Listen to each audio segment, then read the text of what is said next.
Bonjour à toutes et à tous, ce n'est pas un hasard si vous entendez cette chanson dans ce cadre très particulier qu'est le Grand Amphi de l'École supérieure de journalisme de Lille. Cette chanson, c'est la chanson des restos. Alors que les prix explosent, que le froid frappe ce mois de décembre, certaines associations sont indispensables et parmi elles, l'association très connue des Restos du Cœur. Et nous recevons aujourd'hui le président des Restos du Cœur du 59, Thierry Sarrazin. Bonjour. Bonjour. Merci beaucoup d'avoir accepté notre invitation. Alors sans plus attendre, petit retour en arrière sur l'histoire des Restos du Cœur. Accueillons Manon Le Dantec.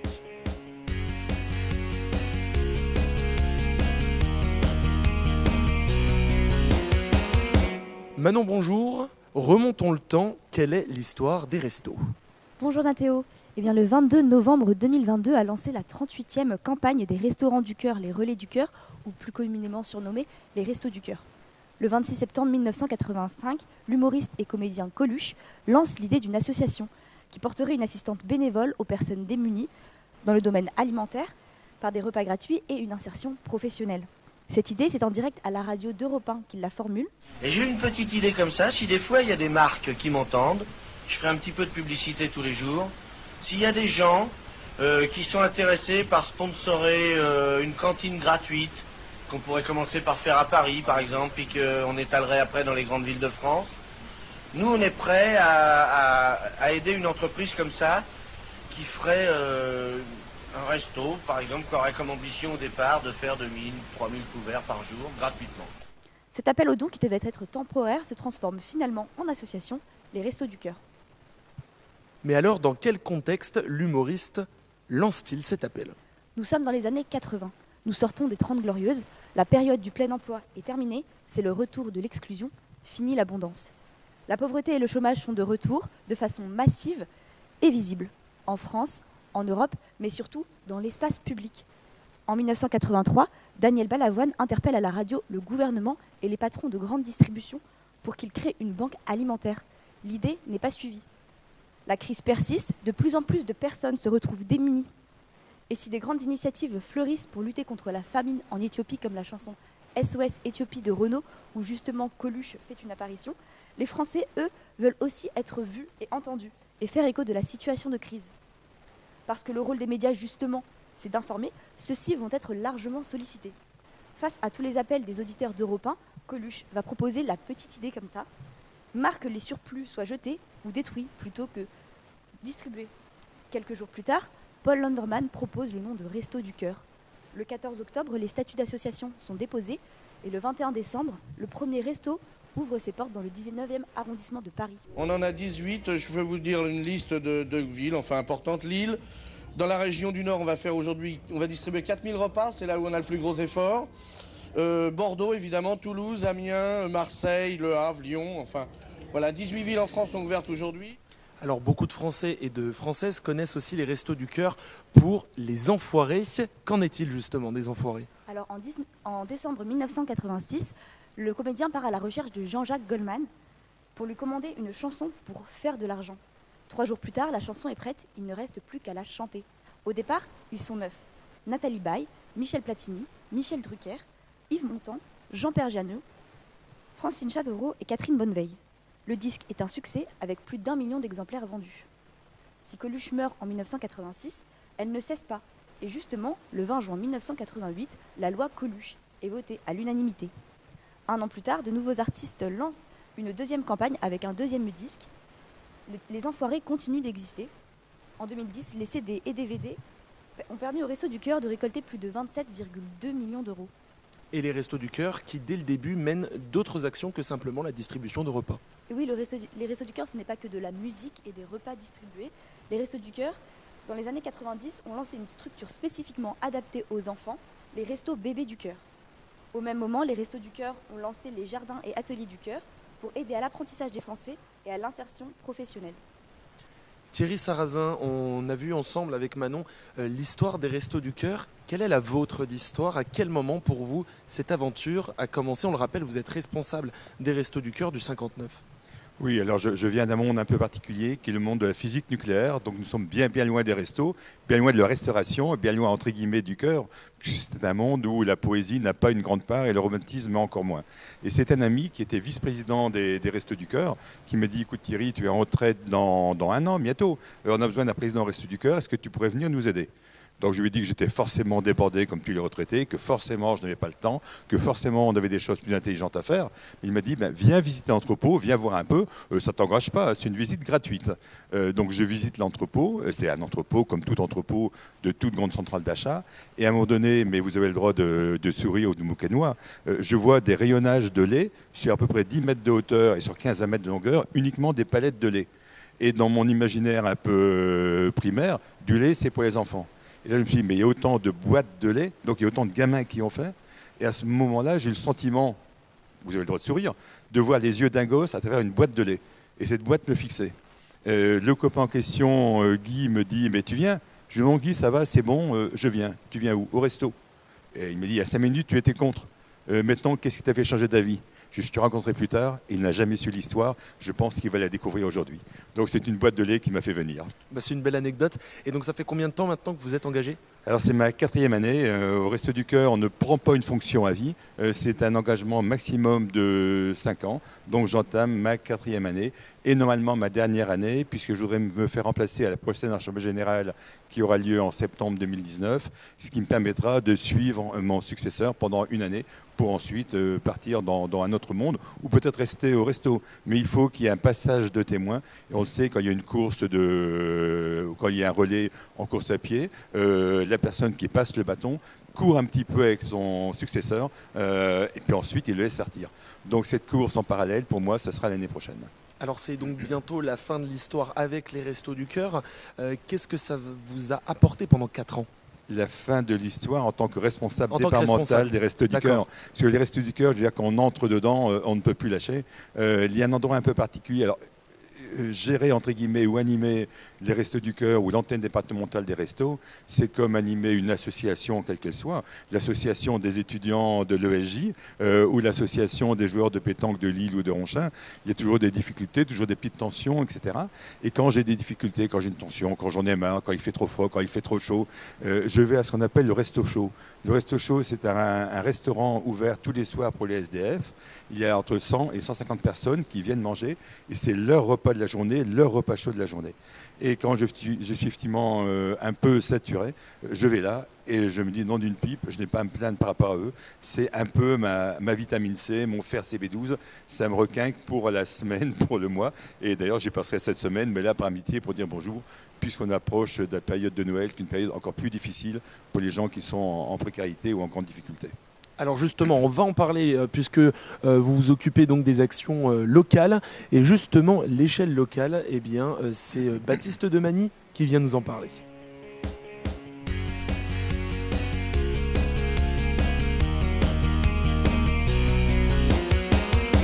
Bonjour Baptiste. Bonjour Nathéo, bonjour Monsieur Sarrazin. Il est maintenant temps de faire un point sur la situation des Restos du Cœur dans les Hauts-de-France. Dans la région, il existe 12 associations départementales réparties entre l'Oise, le Nord, le Pas-de-Calais, la Somme et l'Aisne. Ces associations sont divisées en 114 branches, elles-mêmes subdivisées en 2000 centres Restos du Cœur dans toute la région. Rien que dans la métropole lilloise, il y a plus de 80 centres des Restos du Cœur, dont 10 dans différents quartiers de la ville de Lille. En tout, au sein des 5 départements concernés, c'est 8748 bénévoles qui donnent de leur temps pour venir en aide aux plus démunis et mener diverses actions. Il y a au total 156 036 accompagnés par les Restos du Cœur dans tous les Hauts-de-France. Alors, à l'échelle des Hauts-de-France, que représentent les actions des Restos du Cœur ? Lors de sa 36e campagne, le resto le plus célèbre de France a servi 16,4 millions de repas gratuits dans les Hauts-de-France pour environ 142 millions de repas distribués dans toute la France métropolitaine pour la campagne de 2019-2020. La distribution est accompagnée de paniers repas équilibrés, à cuisiner chez soi, et des repas chauds étaient aussi distribués dans des structures dédiées aux personnes sans abri. Aussi, 79 595 repas pour les bébés ont été distribués. On l'a vu avec Manon, d'autres actions sont menées. C'est le cas aussi dans le Nord ? Exactement, Nathéo. Toujours pour la 36e campagne, 129 personnes ont été logées dans la région grâce à 4 structures d'hébergement et de logement des restos. Autre action de l'association, 439 départs en vacances ont été possibles pour des familles qui ne peuvent pas se permettre financièrement de partir en vacances par leurs propres moyens. L'association a également pour objectif d'accompagner les personnes dans la vie de tous les jours. Grâce aux bénévoles, 6 973 personnes ont été accompagnées dans leur accès aux droits et à la santé. 122 personnes ont suivi des ateliers de français et d'accompagnement scolaire. Et 287 personnes furent accompagnées sur des questions budgétaires. Les Restos du Cœur mènent donc une diversité d'actions dans les Hauts-de-France d'une grande ampleur. Enfin, pour venir en aide aux personnes sans domicile fixe, les bénévoles des Hauts-de-France ont établi 85 430 contacts avec des personnes à la rue grâce à diverses actions comme 4 maraudes, 2 camions et bus du cœur qui font des tournées dans les villes, 2 centres d'accueil de jour et un point chaud. Une présence qui n'est donc non négligeable dans la région. Exactement, l'association des Restos du Cœur a donc une certaine importance dans les Hauts-de-France et réalise diverses actions pour venir en aide aux personnes dans le besoin. Les étudiants sont ici un public important pour l'association en raison des nombreuses villes étudiantes présentes telles que Lille, Valenciennes, Douai ou Lens. Enfin, dans la Melle, la ville de Roubaix est un point de présence majeur des Restos du Cœur où un grand nombre de personnes bénéficient de leur aide. 43 personnes des Roubaisiens, je le rappelle, vivent sous le seuil de pauvreté selon une étude de l'Observatoire des inégalités réalisée en 2019, ce qui peut en partie expliquer l'existence de plusieurs centres de l'association dans la ville aux 96 000 habitants. Alors ça, c'est pour la théorie, c'est pour les chiffres. Concrètement, comment ça se passe sur le terrain ? Eh bien, Charlotte Chevel et Manon Le Dantec se sont rendus dans l'un des centres lillois. Bonjour. Oisem, à Lille, il est 7 heures. Dans les locaux des Restos du Cœur, prêtés par la mairie, les bénévoles préparent l'arrivée des livraisons. Ce matin, une dizaine de personnes assurera la distribution des denrées sur les 45 bénévoles inscrits sur ce site. 2 fois par semaine, c'est par camion que les provisions arrivent, depuis Wattrelos, où se trouve le siège, avant de les livrer à 4 autres endroits. Ici, ce sont pas moins de 300 briques de lait qui seront distribuées dans la journée. On distribuera aussi notamment du pain frais et des fruits, dont certains seront des invendus des commerces alentours. Pour en savoir plus sur le fonctionnement du centre, Onge Ditou a posé quelques questions au responsable du centre de Oisem Lille, Jean Hasbrook. J'ai commencé comme bénévole au départ en retraite. Hein. Et puis donc après, l'association m'a demandé de reprendre le centre en tant que responsabilité. Moi, je suis chargé un peu de regarder si tout fonctionne bien, hein, si tous les étals sont bien approvisionnés, pour donner le choix à nos familles. On a des gens qui parlent anglais, on a des bénévoles qui parlent anglais, on a des bénévoles qui parlent plus ou moins les langues arabes. Hein. Et puis après, comme avec les Ukrainiens, on travaille avec les traducteurs des smartphones maintenant. Ça, c'est l'outil indispensable. Alors, les denrées, il y a des dons de chaînes de magasins, de gros propriétaires agriculteurs qui nous donnent des légumes. Et puis après, c'est des achats faits par la centrale, avec les dons faits par nos donateurs. Bon, après le reste, ça c'est... Les bénéficiaires arrivent dans un climat toujours convivial. Au total, 200 familles se succéderont aujourd'hui par groupe espacé de 30 minutes.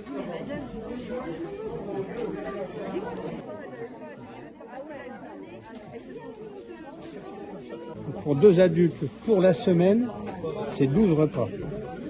On est d'accord? Alors, vous voyez là, il est indiqué 6. Parce que nous recevons 2 fois les gens dans la semaine. Dans chaque truc, il y a les accompagnements, les légumes frais, les produits laitiers, les desserts, les fruits et le lait. On a un nombre de points attribués, comme là, protéines 6 points. Ensuite, au cours de l'année, on a ponctuellement d'autres denrées à distribuer. Par exemple, du café, on a déjà fait une distribution, de la confiture, une distribution. Et là aussi, vous voyez, en hygiène, on a donné déjà 2 fois du shampoing et du dentifrice. Fatima, l'une des bénéficiaires, nous montre ce qu'elle a reçu pour la mi-semaine. 2 fois par semaine, mardi et vendredi. Elle doit nourrir une famille de 5, dont 3 enfants. On l'a vu, l'association est donc d'utilité publique depuis sa fondation en 1995 par Coluche. En 2021, les Restos du Cœur ont distribué environ 150 millions de repas à plus d'1 million de bénéficiaires en France. Thierry Sarrazin, vous êtes le responsable des actions menées dans le département du Nord. En quoi consiste votre rôle ? Mon rôle, c'est un rôle de paresseux, puisque je ne fais rien. Les personnes qui travaillent, ce sont les 2120 bénévoles dont j'ai la responsabilité, qui eux sont sur le terrain tous les jours de la semaine, puisque, alors le chiffre a été dit tout à l'heure, les Restos du Cœur ont distribué l'année dernière 142 millions de repas. La première fois que j'ai vu le chiffre, je me dis 142 millions, ils se sont plantés d'un facteur 10. Vous connaissez ma formation de physicien, de mathématicien, les chiffres sont importants. 142 millions, ça n'était pas possible. Mais oui, malheureusement, il y a bien eu 142 millions de repas distribués par les restos l'année dernière. Et dans mon seul secteur, la métropole de Lille, étendue à Douai et à Labassé, c'était 3 400 000 repas. Donc pour ça, il faut une grande intendance. Et cette intendance, ce sont 85 centres de distribution, quelques salariés, puisqu'il y a un entrepôt relativement grand, parce que porter une palette d'une tonne de boîtes de conserve à 10 mètres de hauteur dans un hangar, il faut savoir faire, c'est un métier, il faut savoir utiliser un transpalette. Donc nous avons 3 chantiers d'insertion, un chantier d'insertion cuisine, un chantier d'insertion valorisation et un chantier d'insertion entrepôt. On apprend d'une part des gens à cuisiner, et des gens cuisinent pour le repas chaud, le resto chaud ouvert tous les soirs pour les SDF. Le secteur, le chantier d'insertion, valorisation, ramasse, où on récupère des denrées dans les super et hypermarchés de la région. Ces denrées sont reconditionnées, on jette ce qui est périmé et on garde ce qui est en bon état pour le distribuer. Et un chantier entrepôt, ce chantier entrepôt vide tous les jours les 3 ou 4 38 tonnes qui arrivent, met ça dans les racks de notre entrepôt et redistribue dans nos 30 ou 40 camionnettes qui partent dans les 85 centres distribuer les denrées. Alors il y a de nombreux et nombreuses bénévoles, on l'a dit. Comment ceux et celles qui nous regardent justement, tant à l'échelle locale qu'à l'échelle nationale, peuvent vous aider ? Alors, on peut nous aider de plusieurs façons. Bien sûr, par des dons financiers, des dons alimentaires. Mais les dons alimentaires viennent plutôt des grandes entreprises de l'agroalimentaire. Vous imaginez bien que si une personne nous donne un paquet de pâtes, bien sûr, on va le prendre. Mais les paquets de pâtes, c'est par centaines, c'est par milliers qu'il faut les donner. On cherche également beaucoup d'animateurs, puisqu'un centre, on a des petits centres de distribution avec 8, 9, 10 bénévoles, mais des centres importants avec 50, 60 bénévoles, centres qui accueillent 300, 400 familles, donc qui donnent des repas pour, vous multipliez par 2,5, pour 600, 700 personnes. Donc on cherche des responsables de centres, des responsables adjoints, mais le resto, ce n'est pas que de l'alimentaire. On donne également des vêtements, puisqu'on n'avez pas les moyens de vous nourrir, vous n'avez pas non plus les moyens de vous habiller. On donne aussi des cours de français, des cours de code de la route. En fait, ce qu'on voudrait tout simplement, c'est qu'il n'y ait plus de resto du cœur. Ce qui est un peu dommage actuellement, c'est que le resto qui marche le mieux, ce sont les restos du cœur. Et les gens devraient pouvoir aller dans des restaurants entre guillemets normaux. Et si vous donnez un panier repas pour la semaine, même si ce panier repas est équilibré de façon à faire des entrées, des plats, des desserts, lipides, glucides, protides, les gens vont venir toutes les semaines, tous les mois, tous les ans pendant 50 ans. On voudrait qu'ils ne viennent plus, qu'ils n'aient plus besoin des restos du cœur. Et pour ne plus avoir besoin de resto, il faut avoir un boulot. Pour avoir un boulot, très souvent, il faut avoir une voiture. Pour avoir une voiture, il faut avoir le permis. Pour avoir le permis, il faut passer le code. Pour passer le code, c'est idiot, il faut savoir lire. Et il y a beaucoup d'illettrisme dans notre région comme dans d'autres. Et on donne des cours de français, des cours de code de la route, des cours d'informatique. En France, on considère qu'une personne sur 3 est en fracture numérique. Si vous avez des difficultés pour trouver un job, vous allez sur le site de Pôle emploi, des difficultés avec vos allocations familiales ou APL, vous allez sur le site de l'URSSAF, vous allez chez le médecin, mais vous avez le droit à la CMU. Si vous voulez vous amuser ou vous arracher les cheveux, ça ne risque pas de m'arriver, ou éviter de claquer votre Macintosh sur le mur, n'allez jamais sur ces sites-là, c'est totalement abscon. Ma vie s'est passée sur l'informatique, où je faisais des fusions d'images, de scanners, d'IRM, pour simuler des interactions de particules avec les tissus. C'est la radiothérapie, c'est la cancérologie. C'était pour moi très facile. Je m'arrache les cheveux, ou ce qui reste, quand je vais sur le site de Pôle emploi. C'est ingérable. Quand vous demandez à une personne qui sait à peine lire et écrire, de fusionner 2 PDF pour en faire un seul, elle va vous regarder en disant fusionner, ça veut dire quoi ? PDF, qu'est-ce que c'est ? Et 2 PDF pour en faire un seul, avec un téléphone, c'est ingérable. Et toutes les personnes qui viennent chez nous n'ont sûrement pas un PC ou un Macintosh dernier cri, peut-être pas une ligne ADSL. Bon, beaucoup de personnes passent à travers les trous de la raquette et ne sont plus aidées et renoncent même à faire valoir leurs droits parce que ça devient très compliqué. Et là, c'est terrible. Alors dans vos actions, celles qui sont notamment les plus connues, c'est bien sûr les collectes dans les grandes surfaces. À partir de quand vont-elles commencer pour la campagne d'hiver ? Alors, les Restos du Cœur sont une association un peu particulière. Tout à l'heure, on a parlé du concert des Enfoirés, connu de tout le monde. Le concert, c'est 7-8% de nos recettes nationales. Les restos ne font jamais de quête sur la voie publique. Si vous rencontrez quelqu'un avec un chasuble Resto du Cœur, une cassette à Coluche, voire un nez rouge, ce n'est pas quelqu'un des restos. Les restos ne font jamais de collecte sur la voie publique, ne frappent jamais à la porte des gens, n'envoient jamais de mailing aux gens comme on en reçoit tous les jours dans nos boîtes aux lettres. Nos ressources, ce sont les dons des gens et ce sont ces fameuses collectes. Il y en a 2 par an. Uniquement 2. Une collecte nationale qui a lieu au mois de mars, le 2e ou le 3e week-end de mars. Et là, les denrées récupérées viennent dans les entrepôts régionaux et nationaux et sont redistribuées.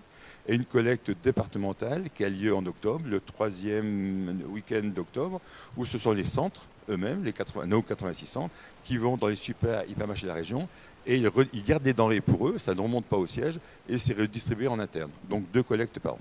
Et globalement, ça marche. Chacune de ces 2 collectes nous ramène entre 120 et 140 tonnes. Et c'est vraiment indispensable. On veut des produits ambiants. Si on récolte des yaourts, ils vont devoir être distribués dans la semaine. Et on ne peut pas toujours le faire. Donc ces collectes, pour nous, sont absolument indispensables pour tenir la période d'été et la période d'hiver. Rendez-vous donc au mois de mars pour ces collectes dans les grandes surfaces. Changeons d'échelle maintenant avec Laura qui vient nous détailler le développement de l'association à l'échelle nationale.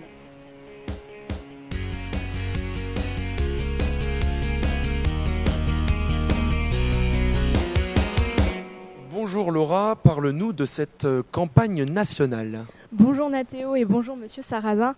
En effet, 35 ans déjà que la pauvreté ne baisse plus en France selon l'Observatoire français des inégalités. Et d'après l'INSEE, 4 millions de personnes font appel à l'aide alimentaire. Et encore, ce n'est que leurs prévisions les plus basses. Entre baisse du pouvoir d'achat, inflation galopante à 6,2% sur un an au mois de novembre, et le tout couplé au contexte de la guerre en Ukraine depuis 11 mois maintenant, l'inquiétude grandit pour cette 38e édition de la campagne hivernale des Restos du Cœur. Le nombre de bénéficiaires a augmenté de 12% en moyenne dans chaque département, alors que les dons, eux, ont baissé de 15%. La devise de cette campagne qui est « On n'a pas réponse à tout, mais on répond toujours présent », qu'est-ce que ça donne concrètement ? Eh bien, cela se donne 2200 lieux d'accueil en France, 70 bénévoles réguliers, épaulés par plus de 300 000 bénévoles et plus de 1,1 million de personnes qui sont accueillies. Un chiffre qui risque fort d'augmenter, mais l'association de Coluche tient bon dans la lutte.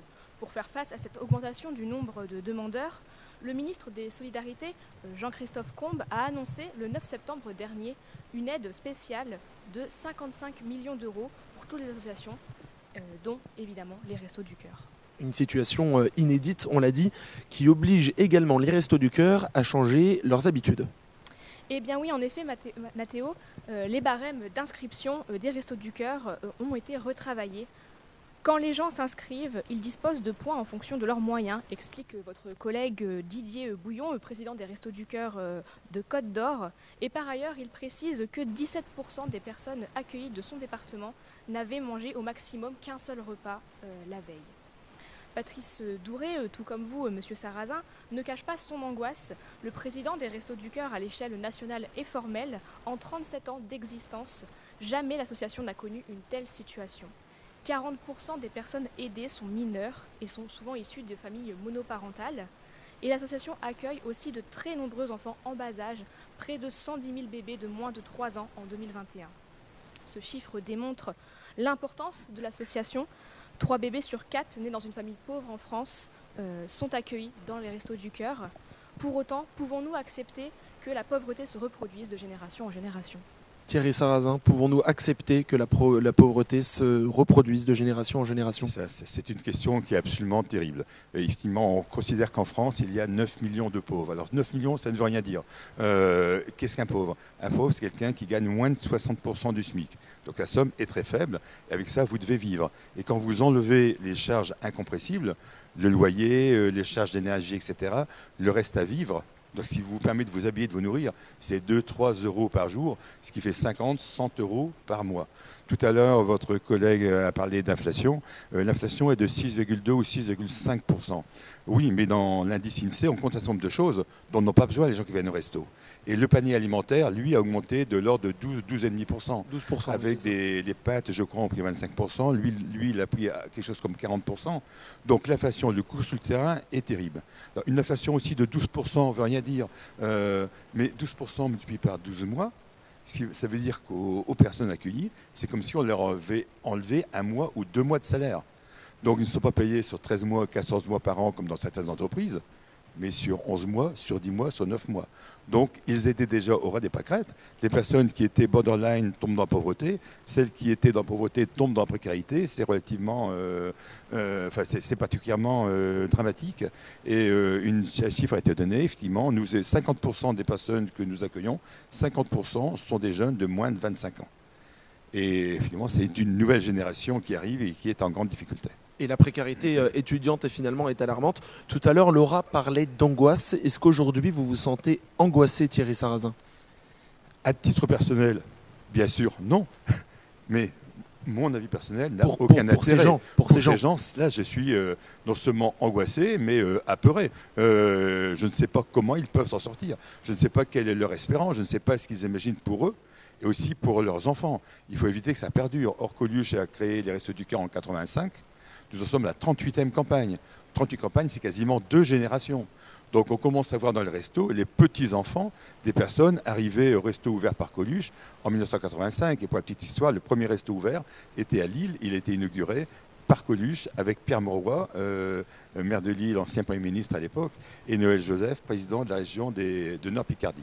Au centre étudiant de Lille. Alors, au Resto du Cœur, il n'y a pas de centre pour les étudiants, de centre pour les vieux, de centre pour les jeunes, de centre pour les rouges, pour les noirs, pour les verts, pour les chrétiens, les musulmans, les hommes, les femmes. Ce sont des centres de distribution tous identiques. Mais l'un de nos centres se trouve dans le cœur de la fac de sciences, donc ne viennent là quasiment que des étudiants. La semaine dernière, on en était à 930 inscrits étudiants. Quand j'étais étudiant dans la même fac, le resto n'existait pas, j'en avais pas besoin. Mais à ça, vous rajoutez les étudiants de l'école des mines de Douai. Certains vont au Resto du Cœur. Et il y a un IUT, il y a des antennes de la faculté à Roubaix, à Tourcoing, à Valenciennes, à Lille également. Les étudiants de Lille en difficulté vont dans les 11 centres de la ville de Lille. Ceux de Roubaix vont dans les 5 centres de la ville de Roubaix, ceux de Tourcoing dans les 4 centres de Tourcoing. Donc je n'ai pas les chiffres exacts de cette population étudiante, mais c'est particulièrement dramatique. Et si je compare les données de cette année avec celles des années précédentes, les restos ont 2 campagnes, une campagne d'été et une campagne d'hiver. La campagne d'hiver, qui est la campagne d'origine des Restos du Cœur, commence fin novembre, s'arrête fin mars. La campagne d'été commence fin avril, s'arrête fin octobre. Entre les deux, on se garde 15 jours pour réparer les camions, réparer l'entrepôt, faire l'inventaire, inscrire les gens, laisser les bénévoles se poser un peu. Donc si je compare la campagne d'été qui s'est terminée en octobre avec la campagne d'été de 2019, parce que 2020 2021 ont été des années Covid un peu particulières, 2022 versus 2019, c'est plus 23% d'augmentation. J'ai les chiffres à l'unité près, à l'unité de la personne accueillie, à l'unité du nombre de repas. Il y a habituellement moins de centres ouverts l'été que de centres ouverts l'hiver. Dans mon secteur, une soixantaine de centres ouverts l'été pour 80 centres ouverts l'hiver, donc moins de repas. Cette année, on a donné plus de repas l'été que l'hiver. Habituellement, c'est moins 10, moins 15, là, ça a été plus 5. Ce qui veut dire que le différentiel par rapport aux années antérieures est de l'ordre de plus 20%. Et compte tenu de cette inflation, compte tenu de cette fracture énergétique, on s'attend à une augmentation déjà connue de plus 15, plus 16%. Si je compare les 15 premiers jours d'ouverture de cette année aux 15 premiers jours de l'année dernière, on s'attend à plus 20 pour cet hiver. L'appel est lancé, il faut donner, il faut aider. La tradition à Ange-Ditou, Thierry Sarrazin, c'est ce qu'on appelle le mot de la fin. Je vais vous demander en un seul petit mot de qualifier ce que représentent pour vous les Restos du Cœur. Alors, une phrase à retenir, on compte sur vous. On compte sur vous, c'est cette phrase de Coluche. Le premier mot des Restos du Cœur, c'est espérance, c'est lumière. À chaque fois que les gens viennent chez nous, on leur donne un petit espoir. Au Restos du Cœur, ce qui est important, ce n'est pas la distribution, c'est l'accueil. Les gens viennent chez nous, ils sont accueillis autour d'un café. Ils ont leur panier pour la semaine, ils repartent, ils prennent de nous un café. Et ce qui m'a marqué, j'ai vu un jour une dame qui arrivait dans un centre. Bon, j'ai discuté avec les gens, elle est sortie, elle est revenue en courant, quelqu'un lui a dit « Mais Madame X, ça va pas, vous avez oublié quelque chose ?»« Ah oui, j'ai pas pris mon panier. Vous êtes là depuis ce matin. »« Ah ben oui, mais vous m'avez offert un café, et puis j'ai parlé. Vous savez, le seul jour de la semaine dans lequel je parle, où je rencontre des gens, c'est au Resto du Cœur. Donc cette dame avait besoin de parler, et pour elle, les restos, c'était de la lumière, de l'espérance, un peu de ciel bleu, comme avait dit Pierre Mauroy à une époque. Oui, donc vous n'offrez pas que des cafés, on l'a bien compris. Alors, plein de mots qui veulent dire beaucoup de choses, et s'il fallait n'en retenir qu'un, L'espoir. espoir. Et le mot est lancé, espoir, donc pour Thierry Sarrazin. Merci beaucoup d'avoir été avec nous dans cette émission On je dis tout. On compte sur vous à la fois pour aider les Restos du Cœur et puis à la fois pour partager cette émission et nous dire ce que vous en avez pensé. Et puis bien sûr, on se retrouve très vite en 2023 et peut-être que nous le sommes déjà à l'heure où vous regardez cette émission puisque nous la tournons au milieu du mois de décembre. Et puis on se dit à bientôt dans une nouvelle émission pour On je dis tout.